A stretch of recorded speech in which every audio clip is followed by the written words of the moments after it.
Menyusun laporan menggunakan kosakata yang tepat. Apa itu laporan?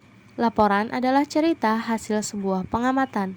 Laporan disusun secara berurutan dan menggunakan kosakata yang baku. Simak pembacaan teks berikut. Tumbuhan berkembang biak dengan banyak cara. Tahukah kamu bagaimana tumbuhan berkembang biak? Cara tumbuhan berkembang biak yaitu dengan biji, tunas, umbi, dan spora. Jambu adalah salah satu tumbuhan yang berkembang biak dengan biji. Biji jambu yang ditanam akan tumbuh menjadi pohon jambu yang baru. Contoh tumbuhan yang berkembang biak dengan tunas adalah pisang. Tunas pisang tumbuh dari batang pisang yang terdapat di dalam tanah. Tunas muda akan tumbuh di sekitar induknya dan menjadi tumbuhan baru. Selain dengan biji dan tunas, ada juga tumbuhan yang berkembang biak dengan umbi. Umbi merupakan bagian tumbuhan yang menggembung dan berada di dalam tanah. Contohnya kentang, bawang merah, dan singkong. Kentang berkembang biak dengan umbi batang. Bawang merah berkembang biak dengan umbi lapis. Singkong berkembang biak dengan umbi akar. Tumbuhan yang berkembang biak dengan spora adalah lumut dan tumbuhan paku. Biasanya, tumbuhan yang berkembang biak dengan spora tumbuh pada tempat yang lembab. Dari teks tadi, informasi apa saja yang kalian temukan?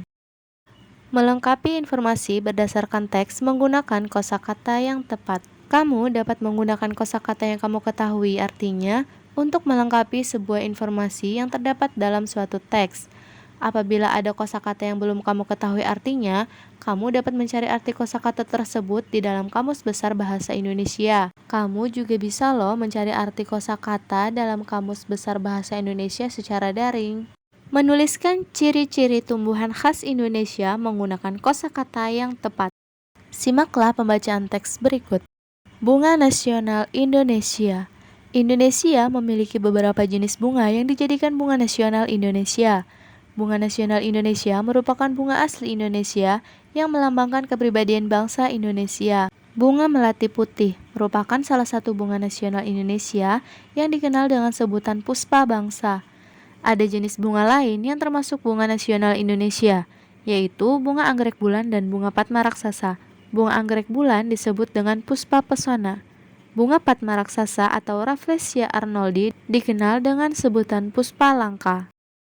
Setelah melihat gambar yang Ustazah tampilkan, dapatkah kalian menuliskan ciri-ciri setiap bunga tersebut?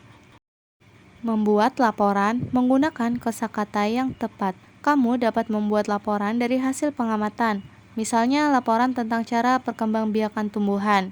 Perbanyaklah kosakatamu agar kamu dapat menyampaikan persamaan dan perbedaan tumbuhan. Perhatikan dua gambar tumbuhan berikut. Jika kalian ingin membuat laporan tentang dua tumbuhan tersebut, ada beberapa hal yang harus kalian cari tahu. Di antaranya, cara tumbuhan itu berkembang biak, bagian-bagian apa yang dapat dikonsumsi, dan kalian juga perlu menuliskan persamaan dan perbedaan dari dua tumbuhan di atas, dan ditulis dengan menggunakan kosakata yang baku. Membuat teks percakapan menggunakan kosakata yang tepat. Dalam teks percakapan terdapat dua tokoh atau lebih. Perhatikan pembagian waktu bicara dan topik yang dibahas dalam teks percakapan. Berikut ini adalah contoh teks percakapan. Setelah menyimak videonya, nanti kalian jawab ya soal latihan di Google Form yang akan Ustazah bagi jam 10.